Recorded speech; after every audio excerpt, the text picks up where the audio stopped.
La pluie tombait fine sur les rues étroites de Brazzaville. Les lampadaires se reflétaient sur l'asphalte mouillé, dessinant des éclats de lumière dans la nuit noire. Kofi, jeune conducteur de taxi-moto, roulait lentement, sa silhouette se fondant dans l'obscurité, le moteur ronronnant doucement. La nuit avait cette odeur particulière après l'averse, mélange de terre mouillée et de goudron chaud.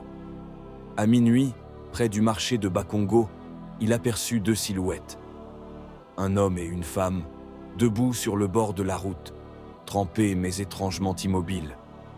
Ils semblaient l'attendre. Kofi s'arrêta. L'homme était grand, la femme fine, vêtue d'un pagne aux couleurs sombres, et leurs yeux brillaient d'une lumière étrange sous la pluie. « Vous allez à Pointe-Noire » demanda Kofi, un peu nerveux. L'homme hocha la tête. La femme sourit, mais ce sourire avait quelque chose de glacé, de surnaturel. Kofi sentit un frisson lui parcourir l'échine. Il n'y avait pourtant pas de vent, et leurs cheveux ne bougeaient pas malgré la pluie. Il démarra la moto. Ils s'accrochèrent derrière lui. Le trajet débuta normalement, le moteur résonnant dans la nuit silencieuse. Mais très vite, Kofi sentit que quelque chose n'allait pas. Leur voix était beau, basse, presque hypnotique, et à chaque mot qu'il prononçait, son cœur battait plus vite. « Tu sais, » dit l'homme, « certains chemins n'ont pas de retour. » Kofi fronça les sourcils, essayant de ne pas paniquer. Il connaissait chaque ruelle de Brazzaville, mais la moto semblait avancer toute seule vers des routes qu'il n'avait jamais empruntées. Des bruits étranges accompagnaient chaque tournant. Des murmures, des rires lointains et des pleurs étouffés. « Ce que vous êtes ?» demanda Kofi, la voix tremblante. La femme éclata d'un rire doux et sinistre. « Nous ne sommes pas de ce monde, dit-elle.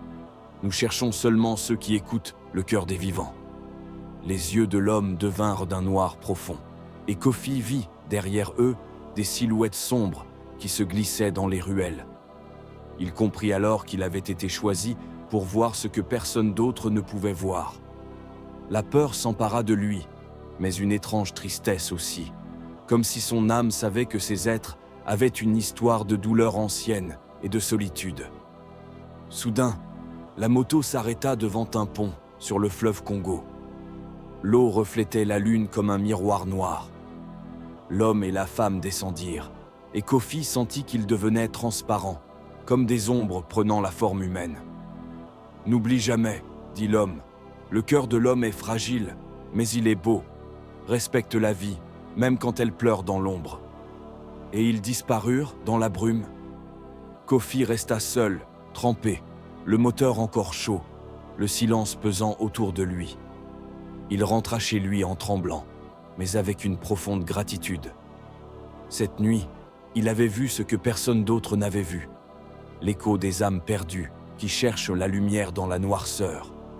Le lendemain, personne ne crut son histoire. Mais chaque fois qu'il prenait sa moto, Kofi repensait à leurs yeux brillants dans la pluie, et il se rappelait la leçon de cette nuit. La vie est fragile, les cœurs sont précieux, et même dans l'obscurité, il faut écouter les pleurs silencieux des autres.